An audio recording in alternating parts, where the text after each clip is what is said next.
de teología sistemática.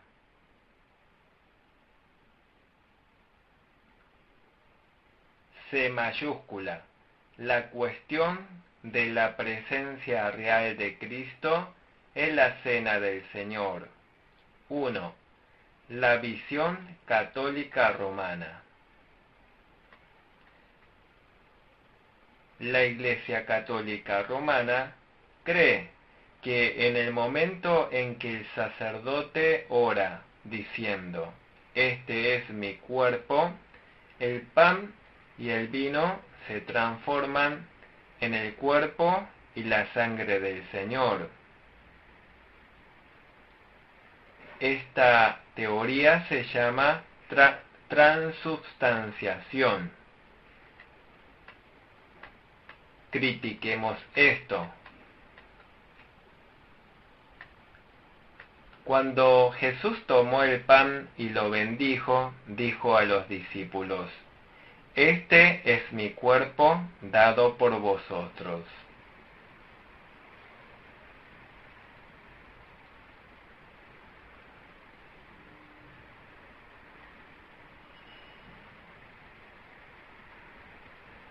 Si Jesús se sentó frente a los discípulos en su cuerpo físico y dio a los discípulos otro cuerpo, indicaría que tenía dos cuerpos, por lo cual sería una absurda interpretación de la Cena del Señor.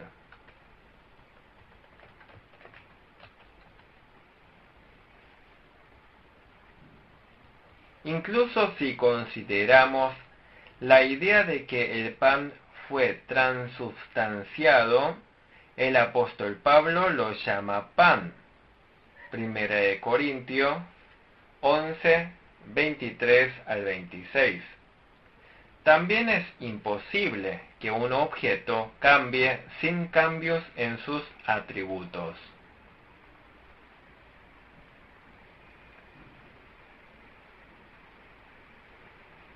Los atributos del pan no cambiaron, y es supersticioso decir que el pan se transformó en el cuerpo de Jesús.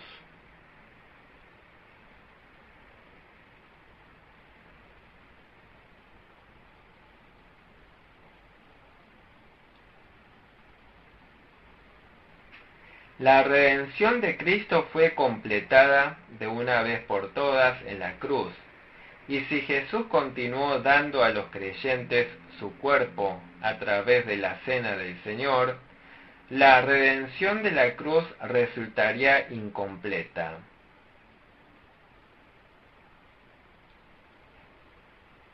Por lo tanto, la creencia católica de la transubstanciación es incorrecta. 2. La visión luterana.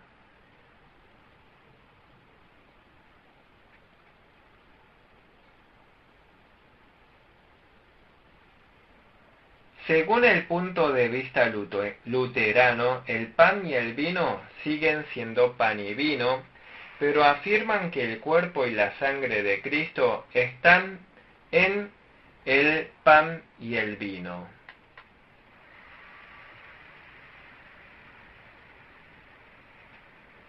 Es la misma lógica que el agua que se absorbe por una esponja. Esto se llama consubstanciación. Critiquemos esto.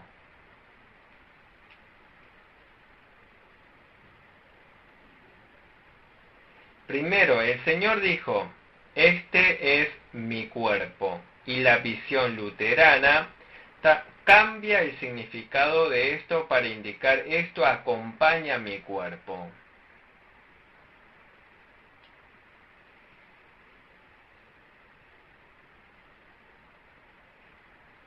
Esto significaría que el comunicante de la Cena del Señor participa en el cuerpo real y la sangre de Cristo.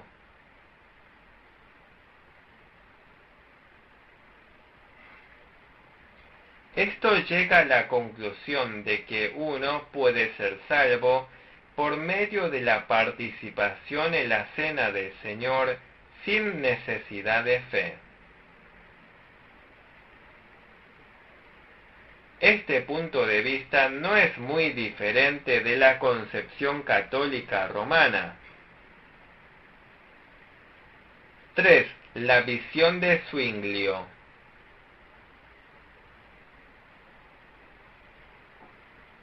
Zwinglio ve la cena del Señor como un mero símbolo y conmemoración de la muerte de Cristo.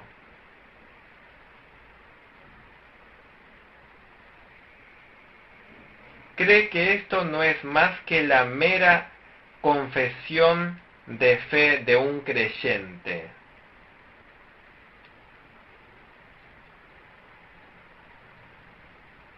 4. La visión calvinista.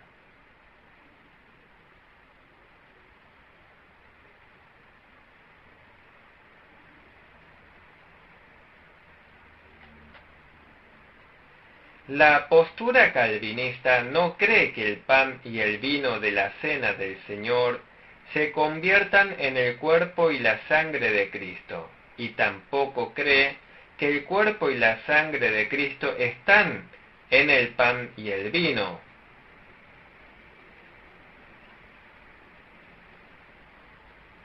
El pan y el vino simbolizan el cuerpo y la sangre de Cristo, y es una marca visible de la presencia de Cristo en su espíritu.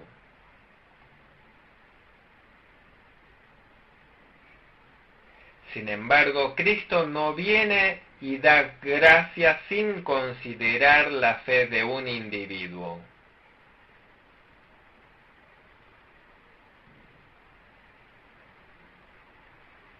Cristo está con el creyente que participa en la cena del Señor, y Él fortalece la fe de cada creyente según la fe que tenga. Capítulo 5. La vocación de la Iglesia. 1. En número romano. La Iglesia glorifica a Dios.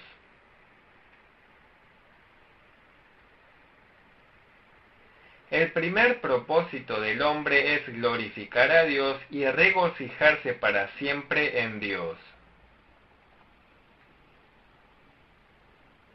El primer propósito de la existencia de la Iglesia es también glorificar a Dios. Romanos 15, 6, 9, 1 Corintios 10, 31. Entonces, ¿cuáles son algunas maneras específicas de glorificar a Dios? A. Debemos adorar a Dios. Para que el hombre glorifique a Dios, lo más básico es adorar a Dios, rendirle culto. Salmo 50, 23 dice: el que sacrifica alabanza me honrará. Juan 4, 23, 24. B mayúscula. Debemos obedecer la palabra de Dios. Dios está muy complacido cuando los creyentes obedecen la palabra de Dios. 1 de Samuel 15, 22. C mayúscula. Debemos ser santos. Dios se alegra y es glorificado cuando los hijos de Dios se convierten en santos. 1 de Pedro 1:15 y 16 dice: sino como aquel que os llamó es santo, sed también vosotros santos en toda vuestra manera de vivir. Porque escrito está: sed santos porque yo soy santo. D mayúscula. Debemos vivir haciendo el bien. Cuando los creyentes aman al prójimo y viven moralmente, los incrédulos verán sus buenas obras y glorificarán a Dios. Mateo 5:16 dice: así alumbre vuestra luz delante de los hombres para que vean vuestras buenas obras y glorifiquen a vuestro Padre que está en los cielos. 2 en número romano. La Iglesia enseña la verdad. La Iglesia es la agrupación de los hijos de Dios.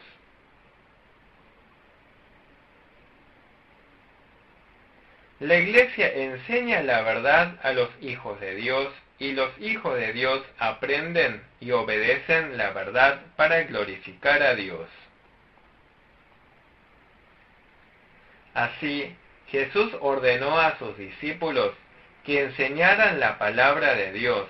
Mateo 28:20. A mayúscula. El propósito de enseñar la verdad. Los creyentes solo pueden obedecer cuando entienden la verdad. Oseas 4:6. Los creyentes deben obedecer la verdad para glorificar a Dios. Los creyentes también hacen el bien y se santifican cuando obedecen la verdad. B mayúscula. Algunas precauciones al enseñar la verdad. Aquellos que enseñan la verdad deben enseñar correctamente la palabra de Dios. Aquellos que enseñan primero deben entender correctamente la palabra de Dios para enseñar apropiadamente. Los que enseñan también deben enseñar por el poder del Espíritu Santo.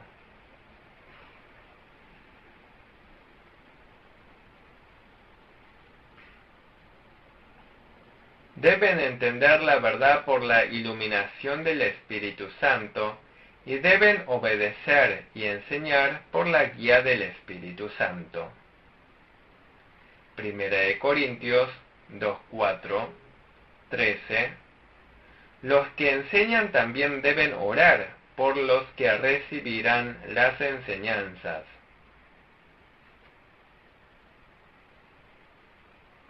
Deben enseñar para que aquellos que oyen entiendan y obedezcan debidamente la palabra de Dios. 1 Samuel 12:23. 3 en número romano. La Iglesia predica el Evangelio. A en número romano. A mayúscula. La evangelización es el mayor mandamiento de Dios, de Jesús. Mateo 28:19. Antes de que Jesús subiera al cielo, su último mandamiento a sus discípulos fue: id por todo el mundo y predicad el Evangelio.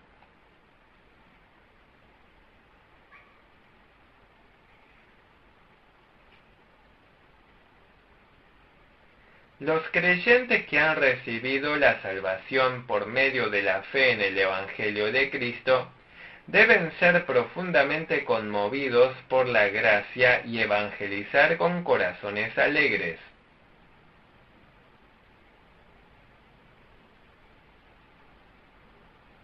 Evangelismo es lo más importante para participar en el movimiento de salvación de Cristo. B mayúscula. Dios está muy complacido con el evangelismo. Lucas 15, versículos 7, 20, 24. El mayor interés de Dios es la salvación de los pecadores. Cuando Dios creó todo el universo, completó su obra en 6 días.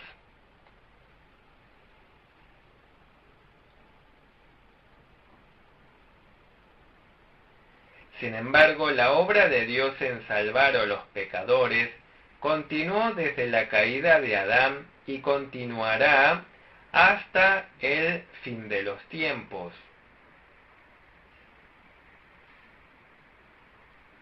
Dios completó la creación del universo entero solo con su palabra.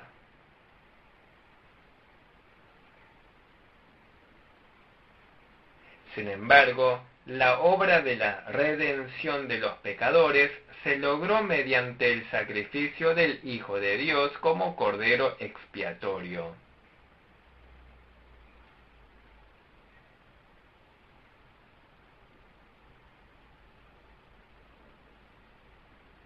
Con respecto al arrepentimiento del pecador, Dios dice que habrá más regocijo por un pecador que se arrepiente que por 99 justos que no necesitan arrepentirse. C mayúscula. La evangelización es fruto de vida eterna.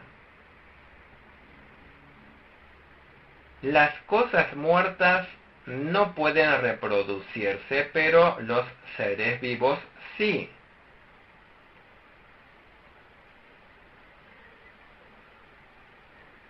Es lógico que los creyentes que recibieron de Dios la vida eterna engendren hijos de Dios mediante el Evangelio.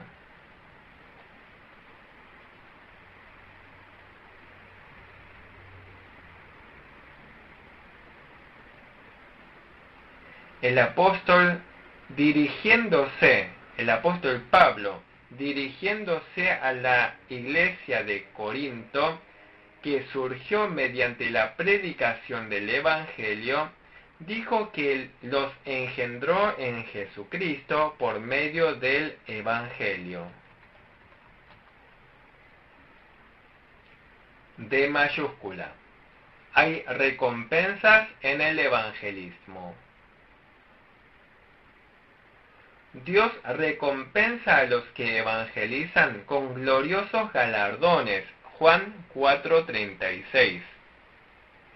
4 en número romano. La iglesia debe purificarse. La iglesia es el cuerpo de Cristo. La iglesia es la esposa de Cristo. La iglesia es un modelo del cielo. Por lo tanto, el pecado no debe entrar en la iglesia. Cuando el pecado entra en la iglesia, nubla la gloria de Dios.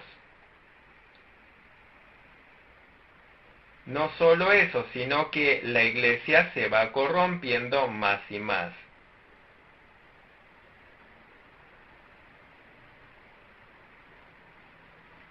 Por lo tanto, cuando el pecado entra en la iglesia debe diligentemente tomar acción disciplinaria para quitar el pecado. Mateo 18:17, Hechos 5:11. A mayúscula. El propósito de la disciplina en la iglesia. 1. Hay que disciplinar por el bienestar espiritual del que ha pecado.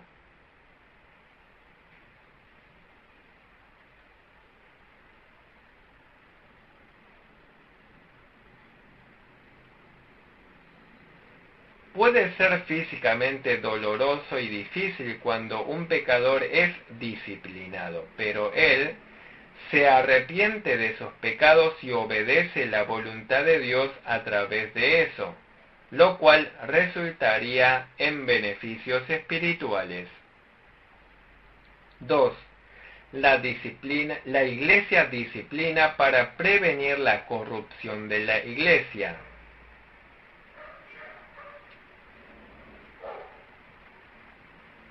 El pecado se extenderá ampliamente cuando la iglesia tolera el pecado.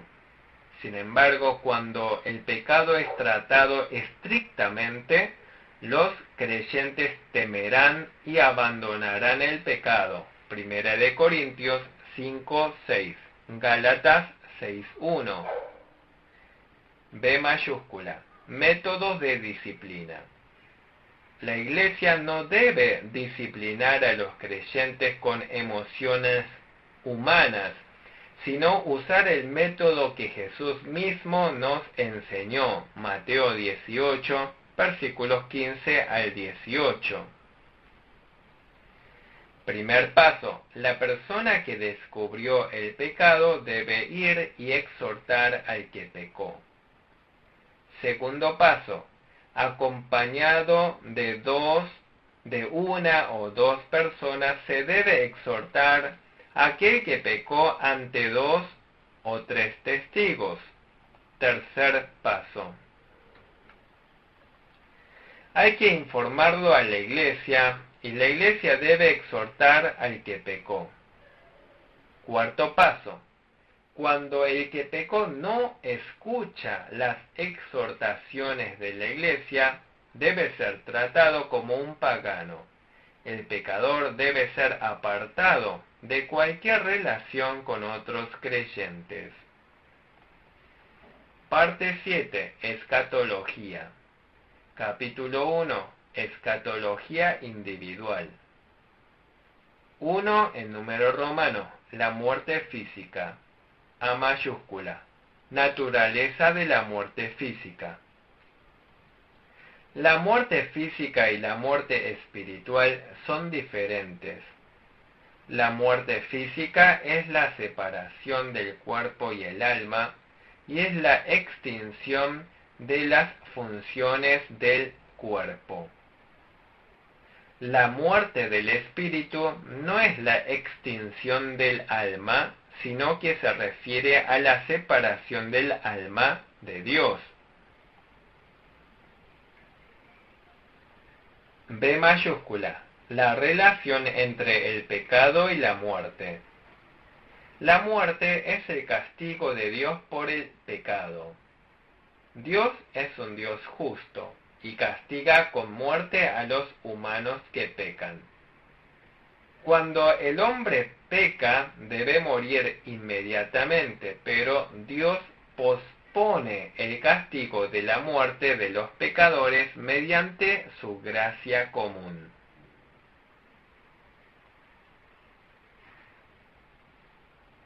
Dios permite a los creyentes del Evangelio vencer al pecado y a la muerte a través de su gracia especial.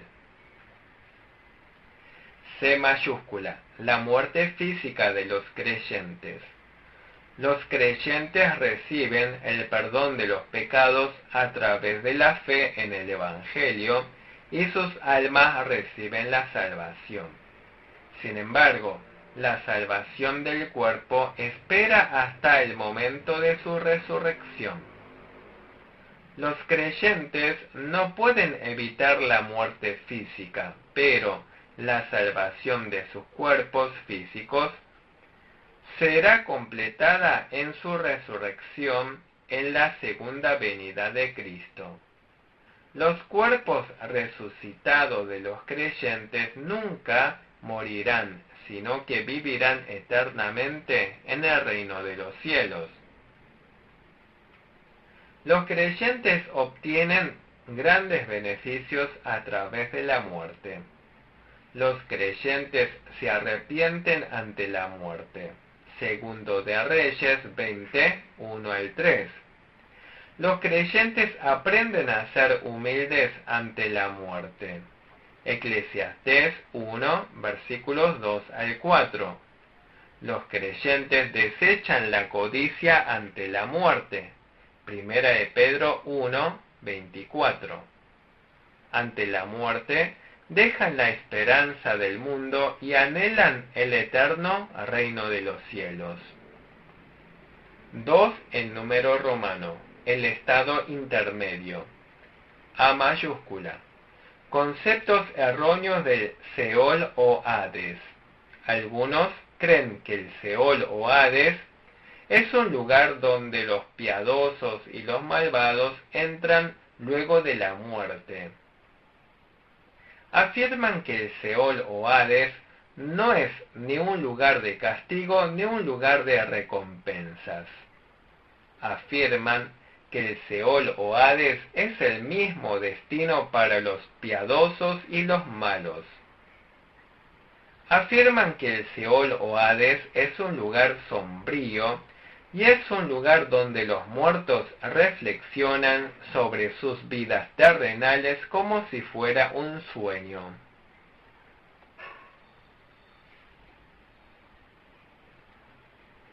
Sostienen que el Seol o Hades es un lugar de inactividad y donde la alegría de la vida se convierte en tristeza. Dicen que también los justos del Antiguo Testamento descendieron al Seol. Critiquemos esta postura. Primero, el Seol o Hades es el lugar de castigo para los malvados. El Seol o Hades es el lugar donde el fuego de la ira de Dios nunca se apaga. Deuteronomio 32:33. La Biblia advierte que los malvados descienden al Seol o Hades. Job 21:13, Salmo 9:17, Proverbios 5:5. Naturalmente, el término Seol también se usa para referirse al estado de muerte o a la tumba. En los casos en que el Antiguo Testamento señala que los justos descienden al Seol, se refiere al estado de muerte o tumba. Job 14:13. 14, 17, 13 y 14. Las almas de los creyentes irán al reino de los cielos en el mismo instante en que mueren. Lucas 23:43, Segunda de Corintios 5, versículo 8 y 9. B mayúscula. Purgatorio, el limbus patrum, el limbus infantum. 1. Purgatorio. El purgatorio es una teoría incorrecta de la Iglesia Católica Romana que carece de base bíblica.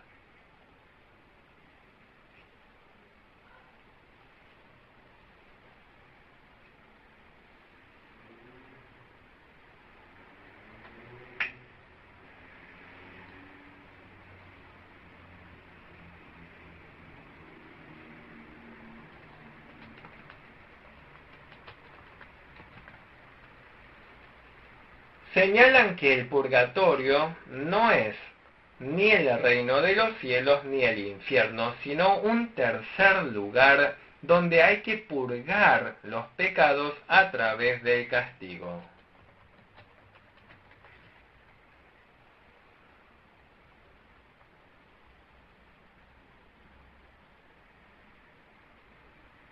Afirman que sólo los que son perfectamente puros en la muerte son admitidos en el reino de los cielos, y aquellos que tienen culpas de pecados leves deben someterse a un proceso de purificación en el purgatorio. Sostienen que en el purgatorio las almas experimentan dolor, pero su duración allí y el grado de dolor difiere de cada individuo.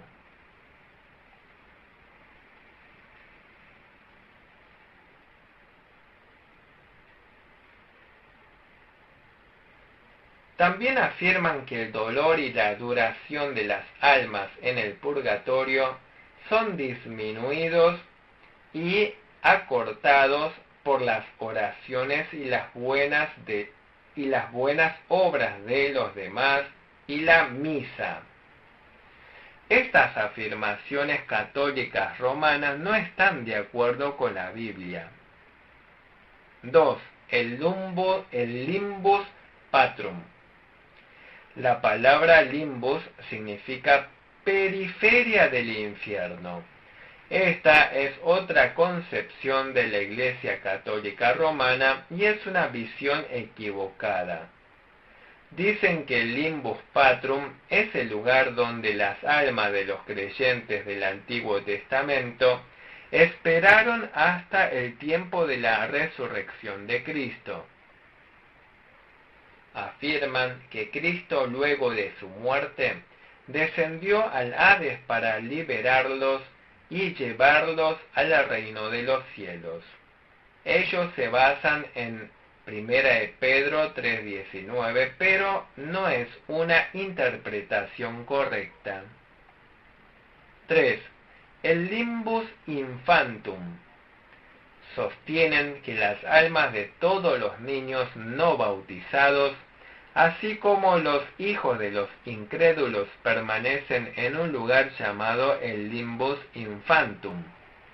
Indican que en el limbus infantum las almas no sufren grandes castigos, pero también están exentos de la felicidad del reino de los cielos. Ellos afirman que los que están en el limbus infantum no tienen esperanza de salvación, sino que simplemente permanecen allí. Señalan que las almas en el limbus infantum usan sus poderes naturales para conocer algo de Dios y disfrutar de la felicidad natural.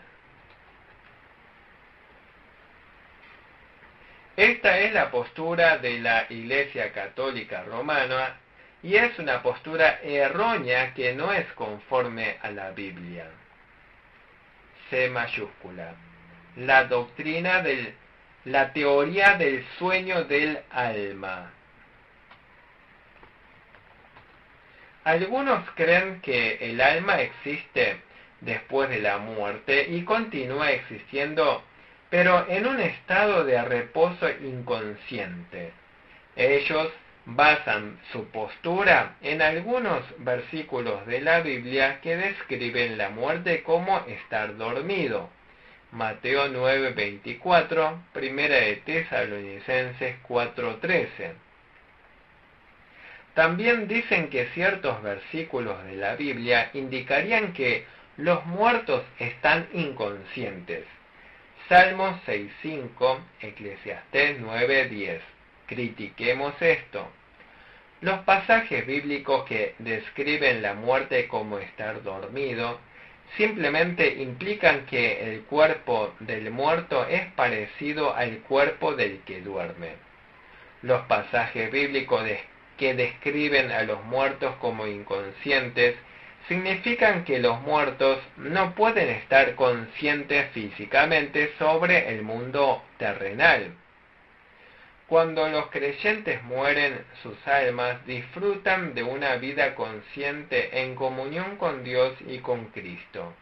Lucas 16, 24 y 25. Hechos 7, 59.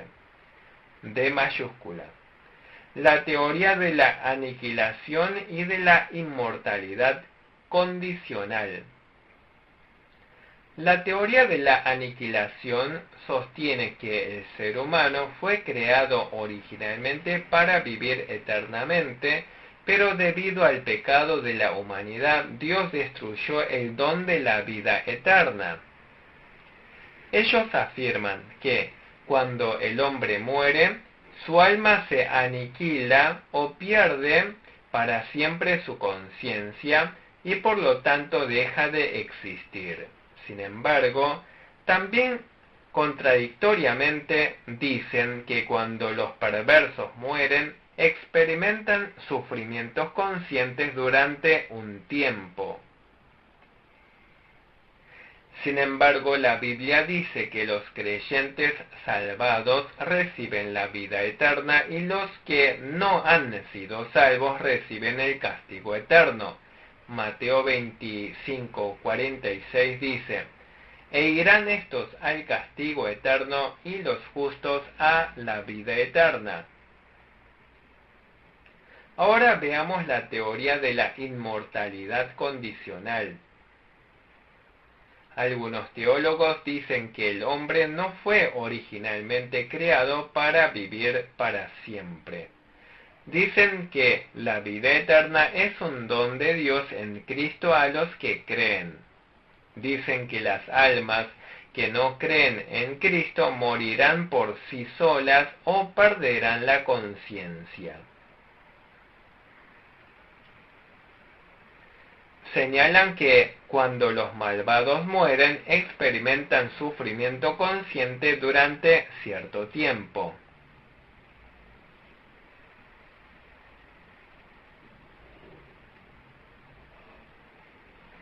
Las teorías del aniquilacionismo del alma y de la inmortalidad condicional se basan en que Dios da la vida eterna como un regalo solamente a aquellos que están en Cristo. Ellos creen que la muerte y la perdición indican la aniquilación. Critiquemos esto. La muerte y la perdición no indican aniquilación del alma. Lucas 16, versículos 22 al 24. Las almas de los creyentes y pecadores existen para siempre. Eclesiastés 12:7, Mateo 25:46, Apocalipsis 14:11, 20:10. Además, existen diferentes grados de castigo para los malos. No habría esta diferencia de grado de castigo si carecieran de conciencia. El castigo implica sufrimiento y culpa, pero la aniquilación carece de sufrimientos y culpa, por lo que la aniquilación no sería un castigo. E mayúscula. La teoría de una segunda libertad condicional. Algunos teólogos afirman que cuando el pecador muere y está en un estado intermedio, tiene oportunidad de arrepentirse y aceptar a Cristo y obtener la salvación.